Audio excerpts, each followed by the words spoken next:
मैं वसुंधरा जी के भी करीबी हूँ, राठौड़ साहब के भी करीबी हूँ, पूनिया जी के भी करीबी हूँ, मैं सीबी जोशी जी है उनके भी करीबी हूँ। मेरा व्यक्तिगत रूप से सबसे परिचय है कि मोदी जी से बड़ा चेहरा है ही कौन।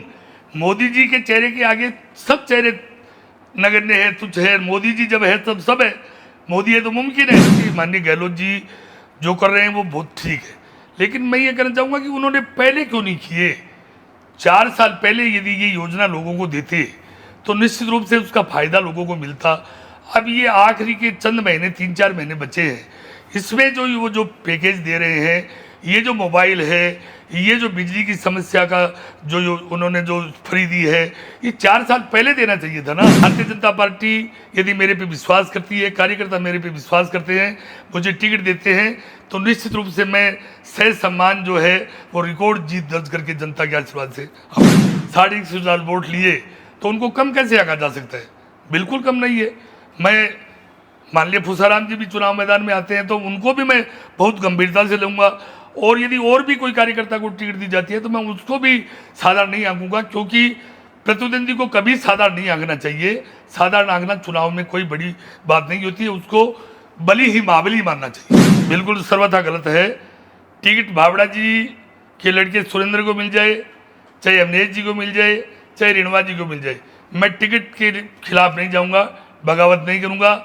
जिस किसी को भी पार्टी मेरा निशान कमल का फूल है, कमल का फूल जो लेके आएगा मैं उसके साथ रहूंगा। मेरी बात कहता हूँ कि यदि मुझे मौका देती है जनता तो मैं निश्चित रूप से धन्ना सेठों से भी मिलकर, प्रवासी लोगों से मिलकर और सरकार की तरफ से भी प्रयास करके बड़ी इंडस्ट्री एरिया की ओर ध्यान दूंगा, ताकि ज़्यादा से ज़्यादा नौजवानों को रोजगार मिल सके। जब तक इंडस्ट्री एरिया यहाँ पे मूल रूप से अच्छे तरीके से सेट नहीं होगी तब तक रोजगार की समस्या मिट नहीं सकती, क्योंकि रतनगढ़ इतना बड़ा कस्बा नहीं है कि यहाँ से लोगों को यहीं से रोजगार मिल जाए। सबसे बड़ा टाउन हॉल और आधुनिकतम सुविधाओं से युक्त टाउन हॉल मैंने बनाया।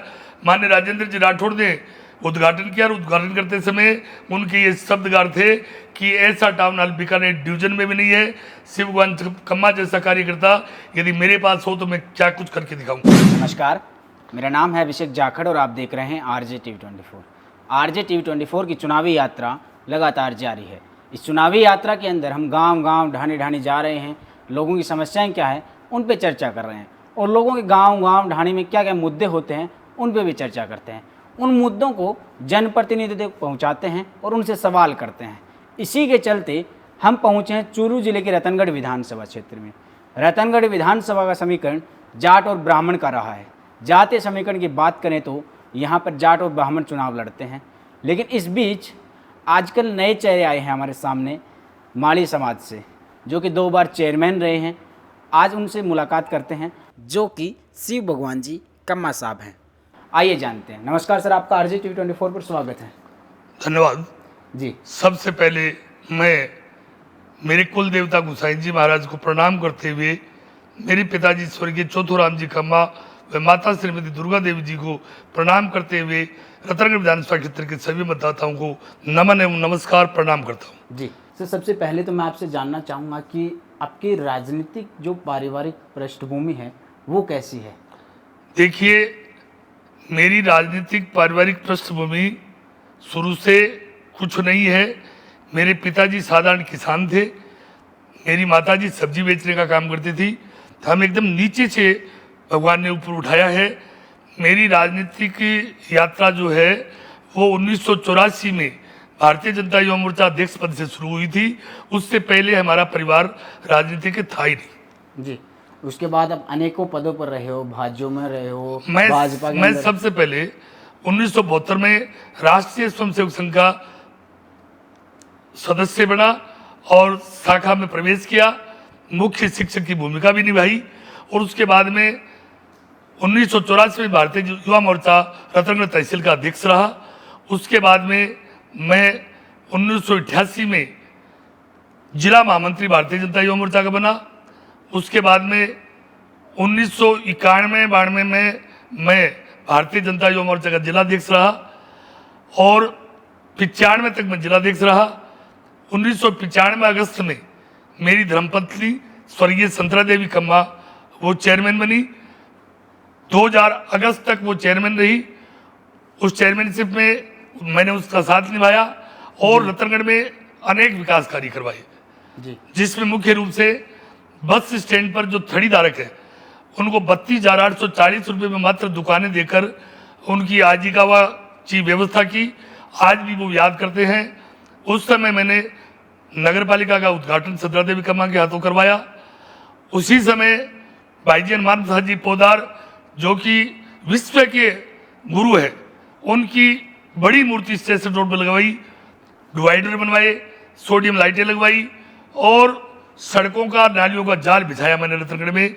माननीय बाबड़ा जी उस समय उप मुख्यमंत्री होते थे, उस कारण से मैंने खूब काम करवाए। जी 2010 में आप फिर चेयरमैन बने। उस समय चेयरमैनी में डायरेक्ट वोट पड़ा करते थे, उसमें आप भारी मतों से जीते थे। 2010 में मैं सीधे चुनाव में जीता। बिल्कुल। मात्र एक बार ही राजस्थान में सीधे चुनाव हुए हैं। 2000 अगस्त में सीधे चुनाव हुए। उस चुनाव में मैं भारतीय जनता पार्टी का प्रत्याशी था और मैंने चूरू जिले में सबसे रिकॉर्डतम जीत हासिल की। मेरे रिकॉर्ड दोनों बार लिखा था। मेरी धर्मपत्नी संतरा देवी कम्मा भी वार्ड में 452 वोटों से रिकॉर्ड मतों से जीती थी और मैं भी चूरू जिले में रिकॉर्ड मतों से चेयरमैन का चुनाव जीता था। उस समय आपने क्या क्या कार्य करवाए? मैंने उस समय मुख्य रूप से जो कार्य करवाए उसमें एक तो टाउन हॉल बनवाया मैंने, जो कि बीकानेर डिवीजन का सबसे बड़ा टाउन हॉल और आधुनिकतम सुविधाओं से युक्त टाउन हॉल मैंने बनाया। माननीय राजेंद्र जी राठौड़ ने उद्घाटन किया और उद्घाटन करते समय उनके ये शब्दगार थे कि ऐसा टाउन हॉल बीकानेर डिवीजन में भी नहीं है। शिव भगवान कम्मा जैसा कार्यकर्ता यदि मेरे पास हो तो मैं क्या कुछ करके दिखाऊं। और उसके बाद में मैंने 120 नौकरियां वाल्मीकियों को दी। बहुत बड़ी कमी थी सफाई कर्मचारियों की। सफाई कर्मचारियों की सीधी भर्ती मैंने की। कोई रकम का कोई लाग लपेट, कोई भ्रष्टाचार मेरे पे नहीं लगा।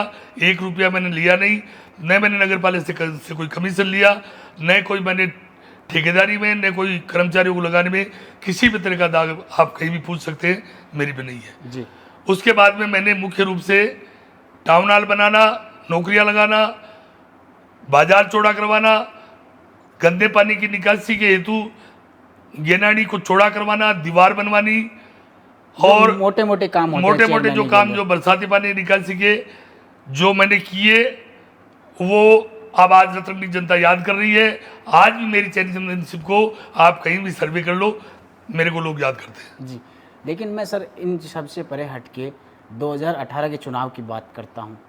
जब 2018 के चुनाव थे तो आपके जो अब मौजूदा विधायक हैं अविनेश महर्षि जी, उनके कार्यकाल जो अभी 5 साल का कार्यकाल पूरा होने वाला है, उन्होंने उससे पहले एक 15 सवाल 15 मुद्दे ऐसे कुछ उन्होंने उठाए थे राजकुमार जी रणवा साहब के लिए।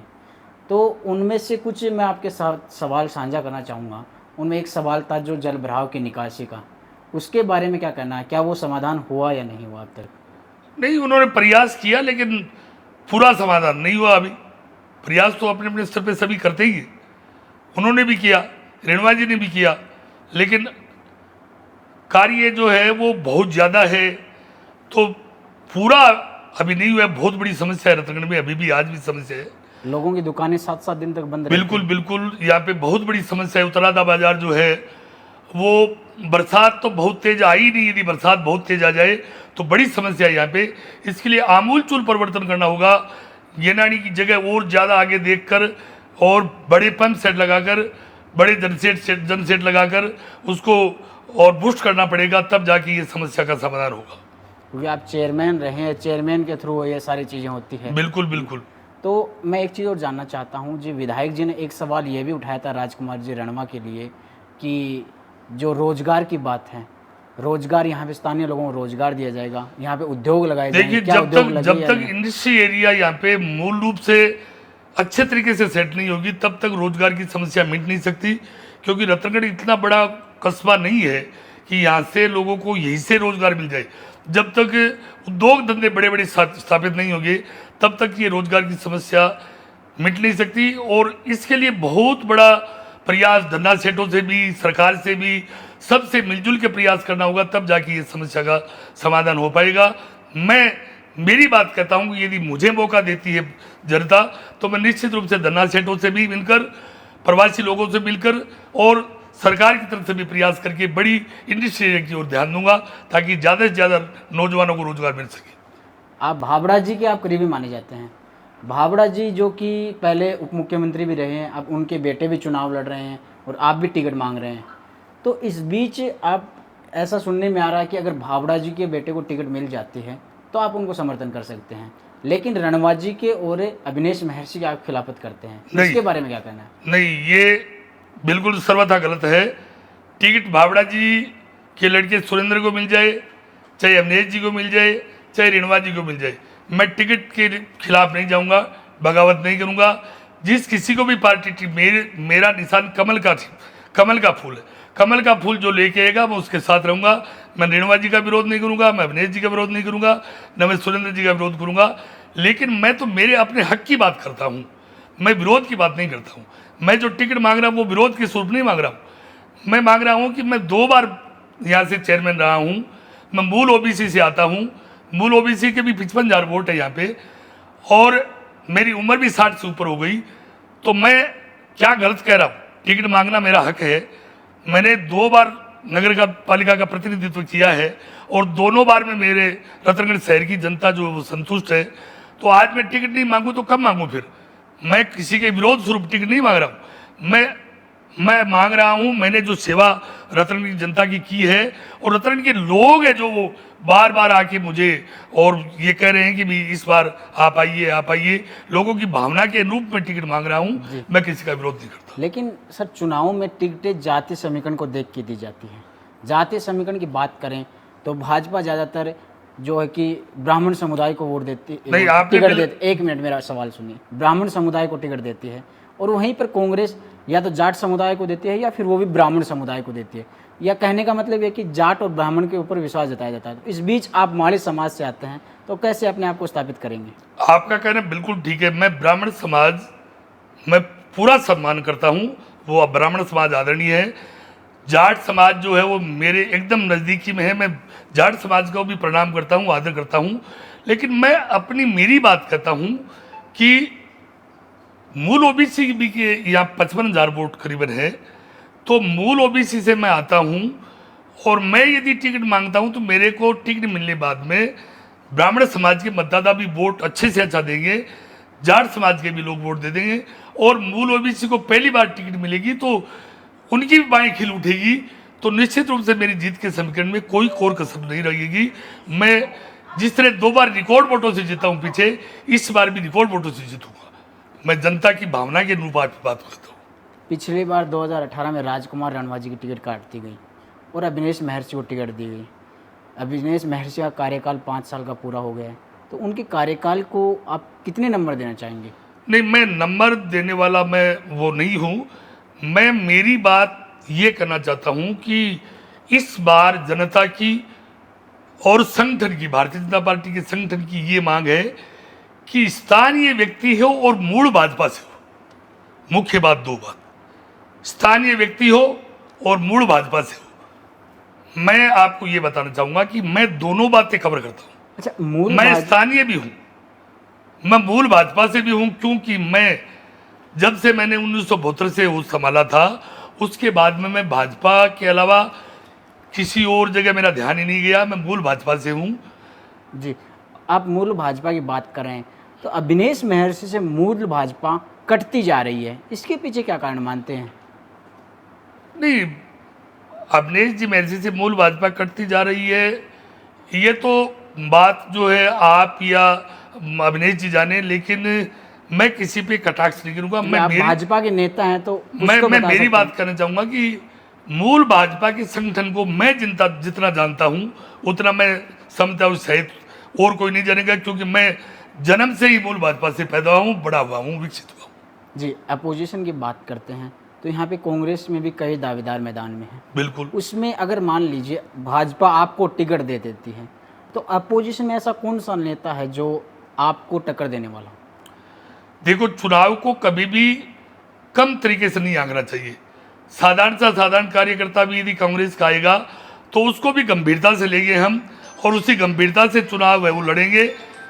सामने प्रतिद्वंदी कैंडिडेट को कभी भी कमजोर नहीं समझना चाहिए। इसलिए मेरे सामने तो मैं ये समझूंगा कि सभी महाबली है, उस महाबली का मुकाबला करने के हिसाब से ही मैं चुनाव मैदान में उतरूंगा। मेरे सामने कोई वो नहीं है कि मैं इसको हरा दूंगा, छोटा कोई नहीं है। मैं हार से जीत निकालने के लिए काम करूंगा। पिछली बार पूसाराम गोदारा निर्दलीय चुनाव लड़े जी और 60-62 हजार वोट लिए उन्होंने, जी जो कि कड़ी टक्कर मानते हैं। बिल्कुल। उन्हें कैसे देखते हैं आप अपने वो प्रतिद्वंदी निश्चित के रूप से कैंडिडेट जो है वो अच्छे कैंडिडेट है, भारी कैंडिडेट है। निर्दलीय के रूप में उन्होंने 61,000 वोट लिए, तो उनको कम कैसे आंका जा सकता है? बिल्कुल कम नहीं है। मैं मान लिया फूसाराम जी भी चुनाव मैदान में आते हैं तो उनको भी मैं बहुत गंभीरता से लूँगा, और यदि और भी कोई कार्यकर्ता को टिकट दी जाती है तो मैं उसको भी साधारण नहीं आंकूंगा, क्योंकि प्रतिद्वंदी को कभी साधारण नहीं आंकना चाहिए। साधारण आंकना चुनाव में कोई बड़ी बात नहीं होती है, उसको बली ही महाबली मानना चाहिए। मैं आपके यहाँ के कुछ नेताओं के नाम बताऊंगा, उनका आपको एक लाइन में जवाब देना है, शॉर्ट शब्दों में। अभिनेश महर्षि जी, उनके बारे में आप थोड़ा सा कुछ बताइए शॉर्ट शब्दों में। नहीं, मैंने कहा ना, मैं व्यक्तिगत टिप्पणी नहीं करना चाहूँगा। मैं तो मेरी बात कहता हूँ, व्यक्तिगत टिप्पणी चुनाव में अच्छी नहीं रहती है। मैं मेरी बात कहना चाहूँगा कि मैं मूल भाजपा से स्थानीय हूँ, जनता मेरे साथ है, मेरे पे विश्वास कर रही है। भारतीय जनता पार्टी यदि मेरे पे विश्वास करती है, कार्यकर्ता मेरे पे विश्वास करते हैं, मुझे टिकट देते हैं, तो निश्चित रूप से मैं सह सम्मान जो है वो रिकॉर्ड जीत दर्ज करके जनता के आशीर्वाद से आऊँगा। अच्छा, कुछ प्रदेश के जो मुद्दे हैं उन पे बात कर लेता हूँ, भाजपा और कांग्रेस के। आजकल मुख्यमंत्री गहलोत की भरमार योजनाएं आ रही है, उन योजनाओं के बारे में आपका क्या कहना है? जैसे पहले महंगाई राहत कैंप आई, फिर स्मार्टफोन की योजना आई, इस बारे में मैं ये कहना फूड राहत चाहूँगा, पैकेट आया। इस बारे में मैं ये कहना चाहूँगा कि माननीय गहलोत जी जो कर रहे हैं वो बहुत ठीक है, लेकिन मैं ये कहना चाहूँगा कि उन्होंने पहले क्यों नहीं किए? 4 साल पहले यदि ये योजना लोगों को देते तो निश्चित रूप से उसका फायदा लोगों को मिलता। अब ये आखिरी के चंद महीने, 3-4 महीने बचे हैं, इसमें जो वो जो पैकेज दे रहे हैं, ये जो मोबाइल है, ये जो बिजली की समस्या का जो उन्होंने जो फ्री दी है, ये 4 साल पहले देना चाहिए था ना। 4 साल पहले यदि लोगों को मिलता तो निश्चित रूप से उसका लाभ मिलता। अब तो ये वो जाते जाती वाली बात होगी ना। मैं ये इस बात पे ये करेक्ट करना चाहूँगा कि योजना अच्छी है, लेकिन इनको पहले लागू करनी चाहिए थी ना। अभी लागू की है, अभी स्मार्टफोन दे रहे हैं, अभी राहत किट दे रहे हैं, अभी ये भी सारे कर रहे हैं, तो ये 4 साल पहले करना चाहिए था। अच्छा, भाजपा में मुख्यमंत्री कई दावेदार मैदान में हैं, आप किसे अपना अच्छा चेहरा मानते हैं, कोई अच्छा नेता मानते हैं जो मुख्यमंत्री के लिए प्रबल दावेदार माने जाए? देखिए, वहाँ पे बड़े जो 2 दिग्गज बैठे हैं, माननीय नरेंद्र जी मोदी और अमित शाह जी, वो जो करते हैं सोच समझ के करते हैं। अब भी वो जो करेंगे वो सोच समझ करेंगे, जो वो करेंगे उन्हीं को हम स्वीकार करेंगे। नहीं, विपक्ष का आरोप लगता है कि मोदी जी के चेहरे पे चुनाव लड़ते हैं, भाजपा चेहरा क्यों सामने नहीं लाती है? कई दावेदार घूम रहे हैं, किसके चेहरे पे चुनाव लड़ेंगे? जनता कैसे विश्वास जताएगी? इसलिए कि मोदी जी से बड़ा चेहरा है ही कौन? मोदी जी के चेहरे के आगे सब चेहरे नगण्य है, तुच्छ है। मोदी जी जब है तब सब है, मोदी है तो मुमकिन है। आप राठौड़ साहब के करीबी माने जाते हैं? बिल्कुल माना जाता हूँ। मैं वसुंधरा जी के भी करीबी हूँ, राठौड़ साहब के भी करीबी हूँ, पूनिया जी के भी करीबी हूँ, मैं सीपी जोशी जी है उनके भी करीबी हूँ। मेरा व्यक्तिगत रूप से सबसे परिचय है, मैं सबको आदरणीय मानता हूँ। ये जो राजनीति है वो अब सब मिलके चारों यात्रा निकाल रहे हैं। वसुंधरा जी निकाल रही है, पूनिया जी है, सीपी जोशी साहब है, ये सारे राठौड़ साहब सब मिलके यात्रा निकाल रहे हैं। पार्टी में देखो थोड़ी बहुत बातें होती रहती है, लेकिन आखिरकार मोदी जी ने और योगी जी ने और अमित शाह जी ने सबको एक कर दिया, एक करके चुनाव लड़ेंगे, और जो वो कहेंगे उसी को मुख्यमंत्री सारे विधायक बनाएंगे, और उन्हीं के साथ हम हैं। हम कोई व्यक्तिगत रूप से किसी से जुड़े हुए नहीं है, पार्टी से जुड़े हुए। जी शुक्रिया। आखिरी सवाल, आप हमारे चैनल के माध्यम से रतनगढ़ के लोगों को क्या कहना चाहेंगे? मैं हमारे मतदाताओं को ये कहना चाहूँगा कि यदि मेरे पे पार्टी विश्वास करती है, मुझे टिकट मिलता है, मैं चुनाव जीतता हूं, तो सबसे पहले मैं रतनगढ़ शहर की जो सड़कें को जो हालत बहुत दयनीय स्थिति में भी है, उन सबको सुधारूंगा। छोटे अगले कस्बे राजलदेसर, छापर, पड़ियारा, चाड़वास, इनकी भी सड़कों की हालत वो खराब है। इन सब की सड़कों की हालत सुधारने के लिए पहला कदम करूंगा। उसके बाद में दूसरी बात जो है, पीने की पानी की समस्या सभी जगह और देहातों में भी देहात में भयावह हालत है, टैंकरों से पानी पहुंचाया जा रहा है, वहाँ की हालात बहुत ही खराब है। तो मैं देहातों में रतनगढ़, छापर, राजलेसर, पड़ियारा, चाड़वास, ये जो बड़े कस्बे, लाचरसर, दाऊसर, इन सब को साथ में ध्यान में रखते हुए देहातों में भी पानी की समुचित व्यवस्था कराऊंगा। बरसाती पानी की निकासी की व्यवस्था जो है वो रतनगढ़ में भी खराब है, तो राजलेसर में तो और ज़्यादा खराब है। राजलेसर में थोड़ा सा भी पानी बरसात का आ जाता है तो भयावह स्थिति हो जाती है। मैं इन सब बातों को ध्यान में रखते हुए पानी निकासी की व्यवस्था करूंगा। नंबर 3, रतनगढ़ जिला अस्पताल होने के बाद में भी जिला अस्पताल जैसी सुविधा ही नहीं है। यहाँ पे डॉक्टर्स की व्यवस्था नहीं है, यहाँ पे कंपाउंडर नर्सिंग की व्यवस्था नहीं है, यहाँ पे MRI CT स्कैन की व्यवस्था नहीं है। मैं आपके हॉस्पिटल में कल ही जाके आया हूँ रात्रि को। बिल्कुल, MRI दो CT तीन स्कैन स्टाफ के बैठे लिए थे सिर्फ। CT स्कैन के लिए बाहर जाना पड़ता है। यहाँ अभी जो रेफर बोल के अस्पताल का नाम रेफर, बस refer to Bikaner, refer to Churu, ये जो हो गया इसको मिटाने का मैं पूरा प्रयास करूंगा। मुख्य रूप से अस्पताल की समस्या भारी समस्या है, इसके लिए मैं पूरा प्रयास करूंगा। ये रही जी, ये सारे तो वादे आपके विधायक जी ने भी किए थे। नहीं, मैं कह रहा हूँ ना, मैं तो मेरी बात कह रहा हूँ। मैं रतनगढ़ के किसानों को जो 6 घंटे बिजली भी पूरी नहीं मिलती है, और अब बात देखिए, भगवान पानी बरस नहीं रहा है, ऐसी स्थिति में किसानों की हालत जब देखते देखते फसल बलती है। मैं किसान हूँ, मेरे खुद के खेत, मेरे खुद के ट्यूबवेल है, और मैं खेत जाता हूँ प्राय 1-2 दिन से, मैं खेतों की हालत को जानता हूँ। तो किसानों की हालत जब फसल जलती है तो बहुत बुरी होती है, उनका हिया जलता है। तो उस हिसाब से मैं किसानों के लिए ज़्यादा से ज़्यादा और सुविधा मिले सिंचाई के लिए ये व्यवस्था करूँगा। और मुख्य रूप से यहाँ पे कृषि उपज मंडी की व्यवस्था नहीं है, किसानों को जो पैदावार होती है उसका पूरा लाभ नहीं मिल पाता है। मैं कृषि उपज मंडी भवन निर्माण के लिए, स्थान के लिए व्यवस्था करके कृषि मंडी का निर्माण करवाऊंगा, जिससे किसानों को ज़्यादा से ज़्यादा लाभ मिल सके। आप किसानों की बात कर रहे हैं, चूरू जिले में आंदोलन चल रहा है किसानों को लेकर, आप गए हो? देखिए, किसानों का आंदोलन जब हमारी पार्टी के द्वारा चलता है तब निश्चित रूप से हम अग्रणी रहते हैं। मार्क्सवादी पार्टी की तरफ से जब आंदोलन चले तो हम पार्टी के हिसाब से उसमें कैसे जाए, लेकिन जब जब भारतीय जनता पार्टी ने आह्वान किया तब हम गए और किसानों की समस्या को उठाई है।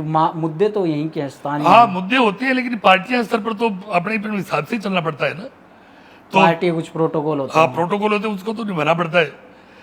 तो भारतीय जनता पार्टी की तरफ से जब अभी पीछे किसान सम्मेलन था, प्रदेश में सम्मेलन था, उसमें निश्चित रूप से गाड़ियां लेके गए हम और किसानों की समस्या को उठाई है। मीठे पानी की समस्या की बात कर रहे हो। अब मैं आगे इसी बात पे आ रहा था। एक चीज मैं पूछना, आप पानी पीने की बात कर रहे हो, लेकिन आपके विधायक जी ने आज से 5 साल पहले भी यही बात कही थी, तो वो कार्य पूरा क्यों नहीं हुआ? विधायक तो आपके ही थे पार्टी के। वो सही है आपकी बात। मैं ये कहना चाहूँगा कि सबसे पहले नहर का पानी पीने की व्यवस्था के लिए पूरा प्रयास करूँगा, और कार्य कठिन है, मैं कह रहा हूँ जो बहुत कठिन है, लेकिन मैं पानी को नहर से जोड़ने के लिए, सिंचाई के लिए भी मेरे को यदि ये मौका मिला तो निश्चित रूप से मैं विधानसभा में इस बात को पुरजोर शब्दों से उठाऊंगा कि नहर का पानी भी, सिंचाई का पानी भी रतनगढ़ को मिले, रतनगढ़ तहसील के विधानसभा क्षेत्र के लोगों को मिले, जिससे कि किसान और वो एकदम से खुशी में सराबोर हो सके। जी, बहुत बहुत धन्यवाद। तो ये थे हमारे साथ शिव गांधी खम्मा साहब, इन्होंने जो कि 2 बार चेयरमैन रहे हैं और भाजपा से दावेदारी कर रहे हैं। अब देखना होगा कि भाजपा इन पर विश्वास जताती है या नहीं, तो आने वाला वक्त बताएगा। लेकिन आपके जहन में कोई सवाल हो तो वो आप हमें कमेंट सेक्शन के माध्यम से ज़रूर बताएगा।